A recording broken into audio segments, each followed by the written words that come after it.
Welcome back, focused learners, to another explainer. Look, if you're a software developer today, or honestly, even if you're just studying tech, you have probably felt it. That looming, kind of quiet career anxiety. It's that nagging worry that the skills you've spent literally years building might just suddenly become obsolete. Well, today we are tackling that anxiety head-on. We're taking a look at a truly fascinating technological frontier. We are going to explore the journey from the screen to reality and uncover exactly why embedded systems engineering might just be the absolute most future-proof tech career in this AI era. Okay, let's just address the elephant in the room right off the bat and ask the burning question directly. Will AI take my software job? And hey, it is a totally valid fear. Right now, artificial intelligence can already generate fully functional websites from scratch. It can sniff out and fix super complex bugs, and it can write thousands of lines of code in mere seconds. It understands architecture patterns and workflows better than ever before. So if AI is mastering the art of coding, what exactly happens to the coder? Well, to answer that, we really have to look at where AI is actually operating. You see, the dividing line between AI dominance and human necessity is actually incredibly clear. On one side, we have the digital environment. This is your websites, your apps, your databases. This is where modern AI models are just remarkably, astonishingly good. But there is a massive threshold they have yet to cross, and that is the physical environment. The very second your code has to leave the safety of a screen and actually control a physical motor, read an active sensor, manage battery power, and operate inside a tiny piece of silicon, well, absolutely everything changes. Managing this physical connection between code and reality, that is the exclusive domain of the embedded systems engineer. Let's move into Section 1, the AI coding threat, and what we call the digital sandbox. So, modern AI models are unbelievably powerful for one very specific reason. They have learned their patterns from billions of lines of text and code. They have basically consumed every open source repository, every programming forum, and pretty much every software textbook ever written. And that massive scale allows them to predict and generate the perfect syntax for almost any pure software task you throw at them. But because their entire world is completely textual, built entirely on the language of human developers, they totally lack any genuine understanding of the real, physical constraints those text-based commands eventually bump into. And this leads us to a huge catch. Most of what AI understands exists entirely inside a virtual safety net. Think about it for a second. In a purely digital environment, what happens when there's an error? A database query fails, or maybe a web page renders weirdly. The fix is usually incredibly simple and completely risk-free. You just prompt the AI to generate another line of code to correct it. It's a super forgiving, frictionless environment, and that plays perfectly into AI's natural strengths of rapid iteration and pattern matching. Which brings us to Section 2, when software meets reality and leaving that safety net behind. Because, let's be honest, the harsh reality of physics is just completely unpredictable. In the real world, a temperature sensor does not always give you perfect data. A motor doesn't always spin exactly the way you expect it to. You're dealing with fluctuating battery voltages, you have constant, annoying challenges with electrical noise interfering with your signals, and, crucially, physical components actually age and degrade over time. You cannot solve hardware aging or electrical noise by just typing 10 more lines of Python. Real hardware introduces messy, physical problems that AI simply cannot just type its way out of.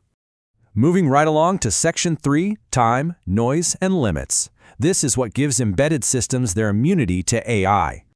The first major roadblock for AI here is time. Just contrast these two scenarios. If a web page takes an extra half-second to load, it's a mild annoyance. You might sigh, take a sip of coffee, and wait. But if an automotive control unit managing a car's anti-lock braking system is a half-second slow, or if a medical device monitoring a patient's heartbeat lags, that completely changes the outcome. It can literally be disastrous. The stakes in the physical environment are infinitely higher. So the absolutely crucial point here is a concept called deterministic execution. In embedded systems, predictable behavior isn't just a nice-to-have feature. It is a hard requirement. The system must respond exactly when it is expected to, literally down to the millisecond. This is why embedded engineers rely so heavily on real-time operating systems, hardware timers, interrupts, and deep register-level control. Artificial intelligence inherently struggles with this because cloud latency and probabilistic guessing are the exact enemies of strict timing. When you program a microcontroller, you aren't just writing instructions for a screen. You are physically controlling a machine bound by the unforgiving laws of time. Roadblock number 2 is noise. Computers natively only understand nice, clean numbers, pure ones and zeros, but reality is chaotic. To bridge that gap, we use sensors. Think about a humidity sensor in a smart greenhouse, a camera guiding a massive factory robot, or the accelerometer tracking your morning run inside your smartwatch. These sensors generate signals that are naturally full of noise. Building these bridges requires engineers to filter, calibrate, and interpret those signals using a really deep blend of electronics, physics, and programming. An AI sitting in some sterile, temperature-controlled server farm lacks the physical context to know if a sudden voltage spike is a catastrophic system failure or just some static electricity in the room. And the third major roadblock is limits. The extreme resource constraints of embedded systems introduce a totally different paradigm. Look, your laptop running a software script might have 16 gigabytes of memory and effectively unlimited power pulled right from the wall. But a microcontroller embedded inside a commercial product, it might only have a few hundred kilobytes of memory and have to run on mere fractions of a milliwatt of battery power. For AI, the go-to strategy is usually just to brute force a solution by generating more and more code. But for an embedded engineer, every single byte of memory and every tiny drop of power matters. You have to create highly optimized, ultra-efficient systems that run reliably for years. Let's pivot to Section 4, our hardware-heavy future, which is intensely physical. We are not becoming less connected to hardware. We are actually becoming totally surrounded by it. Just think about the massive, explosive growth happening around us right now. Electric vehicles are taking over the roads. Smart homes are completely automating our daily routines. Industrial robots are manufacturing our goods. We've got life-saving medical tech and autonomous machines flying in our skies. All of these physical technologies require a massive, hidden layer of intelligence. They absolutely require engineers who fluently speak the language of both code and electrons. The future doesn't just belong to people who can write software. It belongs to the people who can make that software interact safely and reliably with the real world. So, how do you adapt? That brings us to Section 5, the Embedded Survival Guide and an actionable roadmap. First things first, we have to completely reframe our mindset. Does all of this mean embedded engineers are just going to ignore AI? Absolutely not. AI is a tool, you guys, not the enemy. The most successful, future-proof engineers are going to be the ones who lean in and leverage AI. They'll use it to accelerate their development cycles, to explain crazy complex data sheets, to brainstorm fresh ideas, and to blast through routine problems way faster.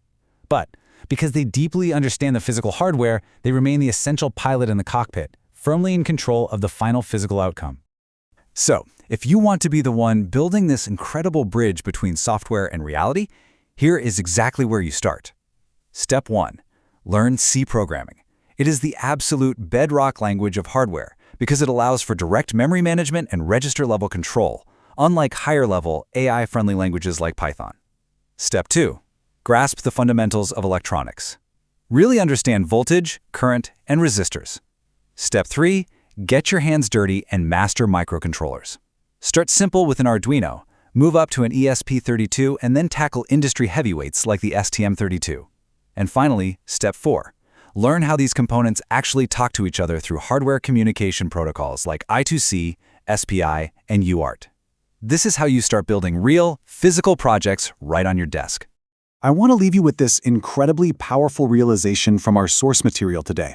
The future is not only digital, the future is physical. So as artificial intelligence continues its total mastery of the screen, who is going to build the actual machines that it runs on? Will you be the one to bridge that gap? Thank you so much for